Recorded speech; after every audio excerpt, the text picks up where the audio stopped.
ఓం సదాశివసమారంభాం వ్యాసశంకరమధ్యమాం అస్మదాచార్యపర్యంతాం వందే గురుపరంపరాం. జ్యోతిష్ శాస్త్రాన్ని భావితరాల వారికి ప్రసాదించిన ఋషుల యొక్క పాదపద్మాలకి నమస్కారం చేసుకుంటూ, అలాగే నాకు ఈ జ్యోతిష విద్యను నేర్పిన గురువర్యులు జ్యోతిష బ్రహ్మ కీర్తిశేషులు శ్రీ ఏరంకి సూర్యనారాయణమూర్తి గారు, సూర్యశ్రీ దైవజ్ఞ గారి యొక్క పాదపద్మాలకి నమస్కారం చేసుకుంటూ, ఓం శ్రీ మహాగణాధిపతి నమః, శ్రీ గురుభ్యో నమః, హరి ఓం. వీక్షకులందరికీ నమస్కారం. జూన్ నెల 16వ తారీఖు లగాయతు జూన్ 22వ తారీఖు శనివారం వరకు ఉండేటువంటి గ్రహగతుల ఆధారంగా ద్వాదశ రాశుల వారికి ఈ వారం ఏ విధమైనటువంటి శుభాశుభ ఫలితాలు కలగబోతున్నాయో ఈ కార్యక్రమం ద్వారా తెలుసుకుందాం. అందులో భాగంగా ఈ వారం ఉండేటువంటి గ్రహగతులను గమనిద్దాం. ఈ వారంలో శనేశ్వరుడు కుంభరాశి యందు, మీనమందు రాహువు, మేషమందు కుజగ్రహము, వృషభ రాశి యందు గురుడు, మిథున రాశి యందు రవి, బుధ, శుక్రగ్రహాల యొక్క సంచారం అనేటువంటిది జరుగుతూ ఉన్నది. అలాగే చంద్రుడు కన్యా, తుల, వృశ్చిక రాశుల యందు సంచరించబోతూ ఉన్నారు. కేతు కన్యా రాశి యందు ఉన్నారు. ఇటువంటి పరిస్థితుల్లో ద్వాదశ రాశుల వారికి ఏ విధమైనటువంటి శుభాశుభ ఫలితాలు కలగబోతున్నా తెలుసుకుందాం. సింహరాశి వారికి ఈ వారం సానుకూలమైనటువంటి గ్రహస్థితి గోచరిస్తూ ఉన్నది. గత వారాలతో పోల్చుకుంటే సింహరాశి వారికి ఈ వారం చాలా అనుకూలమైనటువంటి గ్రహస్థితి కనబడుతూ ఉన్నది. ప్రత్యేకించి రాశ్యాధిపతి అయినటువంటి రవిగ్రహం లాభస్థానాన్ని పొందడం, లాభస్థానంలో శుక్రుడు, బుధుడు అనుకూలమైనటువంటి గ్రహాలుగా ఉండడం, చంద్రబలం అధికంగా ఉండడం వెరసి 4 గ్రహాల తాలూకు శుభ ఫలితాలు సింహరాశి వారికి రానున్నాయి.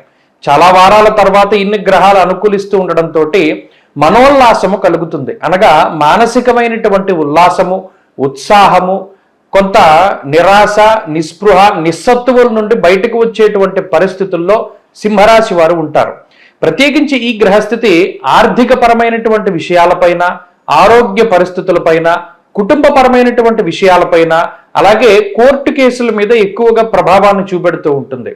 కారణం ఏంటి అంటే అధికార సంబంధమైనటువంటి గ్రహాలు ఎప్పుడైతే లాభస్థానంలో అనుకూలిస్తూ ఉన్నాయో వారికి ఈ ప్రభుత్వ పరంగా రావాల్సినటువంటి లబ్ధి సకాలంలో చేకూరుతూ ఉండడం, అలాగే కోర్టు కేసుల నుండి ఊరట లభిస్తూ ఉండడం, వంశపారంపర్యంగా వస్తూ ఉన్నటువంటి ఆ పారంపర్య విధానాలు ఏవైతే ఉన్నాయో అవన్నీ సక్రమంగా సకాలంలో వీరికి చేరుతూ ఉండడం లాంటి అంశాలన్నీ కూడా ఈ వారంలో చూడవచ్చు. ఇక ఆర్థికపరమైనటువంటి అంశాలు చాలా అనుకూలంగా ఉన్నాయి. రుణబాధలు తగ్గుముఖం పట్టడం, సకాలంలో డబ్బు చేతికి రావడం, ఆ డబ్బు సక్రమంగా ఉపయోగించుకుంటూ ఉండేటువంటి పరిస్థితులు, సద్బుద్ధి, ఇవన్నీ కూడా ఈ గ్రహస్థితి వల్ల ఏర్పడతాయి. ఆరోగ్యపరమైనటువంటి విషయాల్లో ఎదుగుదల ఉంటుంది. ఆరోగ్యపరంగా ఏదైతే గత కొద్ది కాలంగా ఇబ్బంది పడుతూ ఉన్నారో ఆ పరిస్థితుల నుండి బయటపడడం, త్వరితగతిన వాటి నుండి రికవరీ అయ్యేటువంటి పరిస్థితులు ఈ రాశి వారిలో ఉన్నాయి. ఇక కుటుంబ పరంగా చాలా సానుకూలమైనటువంటి వాతావరణం ఉన్నది.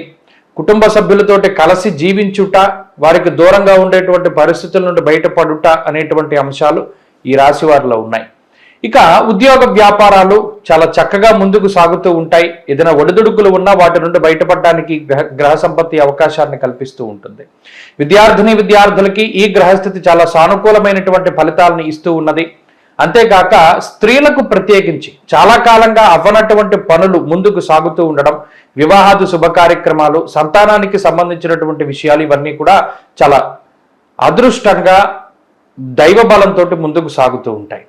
సింహరాశి వారి వారం మరింత అనుకూలమైనటువంటి ఫలితాలను సాధించడానికై దక్షిణామూర్తి యొక్క ఆరాధన చేస్తూ ఉండడం చెప్పదగినటువంటి సూచన. ఈ వారంలో కలిసి వచ్చేటువంటి రోజు బుధవారంగా చెప్పవచ్చును. అదృష్ట సంఖ్య 9, అదృష్ట వర్ణము లేత ఆకుపచ్చ రంగు. తదుపరి కన్యారాశి.